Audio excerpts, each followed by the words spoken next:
telefónica, desde luego, con Ildefonso Guajardo Villarreal, exsecretario de Economía durante el sexenio de Enrique Peña Nieto y ex jefe negociador del Tratado Comercial con Canadá y Estados Unidos aún vigente. Si alguien le entiende este tema, es precisamente Ildefonso, a quien agradezco de entrada muchísimo la oportunidad de poder tener unos minutos de conversación con la audiencia de Grupo Fórmula. Ildefonso, muchos saludos, buena tarde. Pepe, qué gusto saludarte. Pues aquí estamos en una parte del corazón automotriz de México, en Guanajuato. Ah, claro, por supuesto, es uno de los estados donde hay una mayor cantidad, a Guanajuato, Aguascalientes, en fin, donde hay una gran cantidad de industria automotriz. De plantas. Claro que la están pasando. ¿Qué has percibido? ¿Qué has percibido? Pues mira, hay una gran incertidumbre porque esta violación flagrante que hace la administración Trump al tratado con esta disposición que supuestamente amenaza adoptar el 2 de abril, pues sí le pegaría de frente a un sector que ha sido muy exitoso para los tres países y donde, como tú bien lo sabes, pues estamos exportando pues, prácticamente casi el 90% de lo que producimos. Ayer dábamos la cifra de la producción total, casi el 80%, 2.700.000 vehículos, se van a Estados Unidos. Somos el país sí, que más le exporta a Estados Unidos vehículos. sin duda, y ahorita estamos en un nivel que rebasa los 3 millones de exportación. Fíjole. Y claramente tendría efectos terribles en las líneas de producción. Obviamente de manera diferencial, dependiendo de las marcas, dependiendo del nivel de integración, pero sí es una amenaza fuerte y real. Es una medida evidentemente proteccionista, coincidimos, lo dices tú el experto, violatoria de los acuerdos del tratado comercial. ¿A Trump ya no le interesa el tratado comercial, crees tú?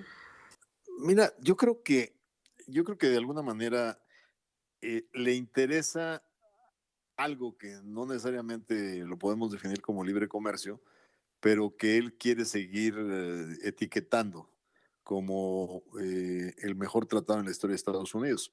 Así clasificó a al que actualmente tenemos en operación y lo presumió en toda su campaña. Sin embargo, ahora resulta que dice que en la parte automotriz no le dio los resultados que él esperaba. Y eso obviamente es en función de una visión bastante obsoleta que tiene de lo que significa industrialización. Esto O ya, sea, esto ya venía de atrás, Ildefonso. Recuerdo muy bien que tú interviniste en la última negociación donde él quería poner desde su primer mandato los aranceles y afortunadamente el equipo mexicano encabezado por ti logró pararlo.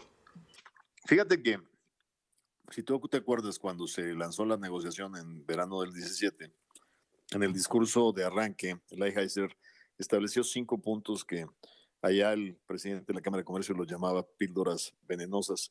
Y una de ellas es que querían de arranque que la mitad de un vehículo fuera hecha en Estados Unidos. O sea, que la mitad de la integración fuera exclusivamente de contenido estadounidense.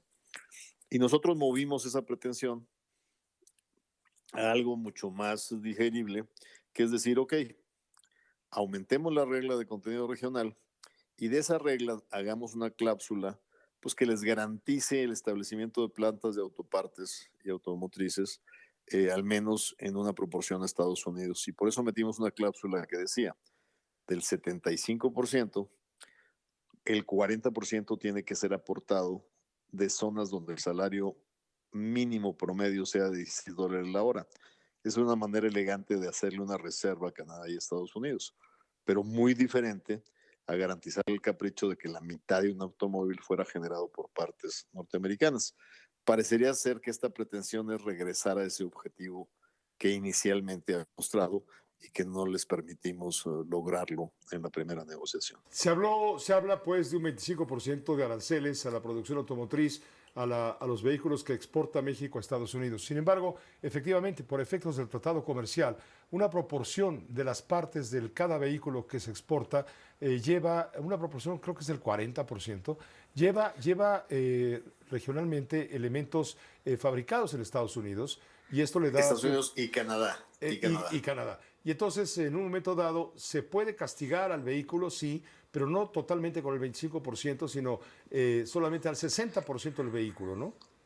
Mira, depende de la aportación, depende de la marca. Yo te diría que los vehículos producidos por General Motors o por la otra empresa, General Motors y no, Stellantis no, y Ford, tienen mayor Chrysler, ¿no? integración. Stellantis no, porque Stellantis tiene un vehículo que se fabrica con mucha integración europea. Pero Ford y General Motors tienen mucha integración de valor entre México y Estados Unidos. Pero por más que la tengan, Pepe, el castigo puede ser severo. Supón tú que en un esfuerzo digan que de una RAM que se exporte de Coahuila, un 40% sea del 75, un 40% sea norteamericano. Bueno, pues eso lamentablemente te va a dejar con un 70 vulnerable. O sea, cuando tú Correcto. multiplicas 75 por la proporción norteamericana, y entonces, ¿qué quiere decir? Que el 25 se te va a transformar en un impuesto pues, prácticamente del 17% aproximadamente. Entonces, sigue siendo un impacto muy importante en precio que te va a mover el consumo en el mercado norteamericano y obviamente se va a reflejar en menor venta de vehículos y precios más altos, ¿no? ¿Cuáles son las opciones para México ante estas acciones del gobierno de Donald Trump? Mira, Pepe, yo siempre repito y lo comparto, que cuando esto empezó en el 2016, que él ganó la presidencia, pues en mi lista de libros de nocturnos nunca estuvo prioritariamente el arte de negociar, pero se volvió importante, entonces me lo leí en aquel fin del 16. Y hay una frase que subrayé de Donald Trump que dice, si mi contraparte en la mesa de negociación se hace chiquito y se dobla, lo atropello. Si se defiende, me siento a negociar con él. Pues él mismo nos lo está diciendo. O sea, no podemos estar esperanzados a que nos trate un poquito mejor que a los demás. Aunque duela, tenemos que tener una posición firme en la mesa de negociación. O sea, no podemos darnos el lujo de no tener claramente una posición y tener opciones. Que sus amenazas pueden ser, si las lleva a cabo como son, pueden ser dolorosas, pero también se va a infligir daño a sí mismo. Y acordemos que tiene una elección intermedia. Y yo insisto, parecería que es una frase trillada, pero pues no hay borracho que coma lumbre. O sea, tenemos que tener una definición clara de nuestras capacidades y decir, perfecto, nos vas a dañar con esto, te vas a dañar a ti mismo, pero además podemos también tener una contestación permitida por las cartas que firmamos y por el acuerdo, que podemos también hacerte daño en sectores profundamente republicanos que te van a reclamar pues que cómo los llevaste a ese tipo de situaciones por tu irresponsabilidad en el manejo de la política comercial estadounidense. Esa debe ser Entonces, la estrategia, ¿no? de los negociadores mexicanos en este momento y en lo que viene, porque va a venir la revisión del tratado comercial si es que permanece, ¿no? y el problema, Pepe, es que no viene de manera integral como debería ser para poder llegar a un relanzamiento del tratado. Cada 30 días nos está volteando de cabeza y nos está bolseando y nos está sacando fichas de negociación. Él está acomodando sus objetivos y claramente está obsesionado con el sector automotriz. Bueno, pues tomemos esa definición y acomodemos lo que se puede de manera que no fracturemos de fondo un sector estratégico para la manufactura mexicana. Alguna Hay vez escuché al ingeniero Carlos Slim decir que, de acuerdo con lo que leyó del libro también, el libro que estás mencionando, que le queda claro que Trump no es un Terminator, sino un negotiator. No sé si estés de acuerdo con eso. Sí, nada más que es un negotiator medio mañoso. Medio Terminator, ¿no? No, o sea, porque al final de cada negociación él mismo te dice que todavía le da otra vuelta a la tuerca, ¿no? O sea, es innumerables veces que se han relatado que llegaba a cerrar un deal de real estate y que ya prácticamente apalabrado regresaba y le daba todavía un retorzón a la tuerca, ¿no? Pues te agradezco mucho, Ildefonso. Como siempre, es un placer escucharte y saludarte. Gracias, Pepe. Buenas tardes. Buenas tardes. Gracias. Ildefonso Guajardo Villarreal.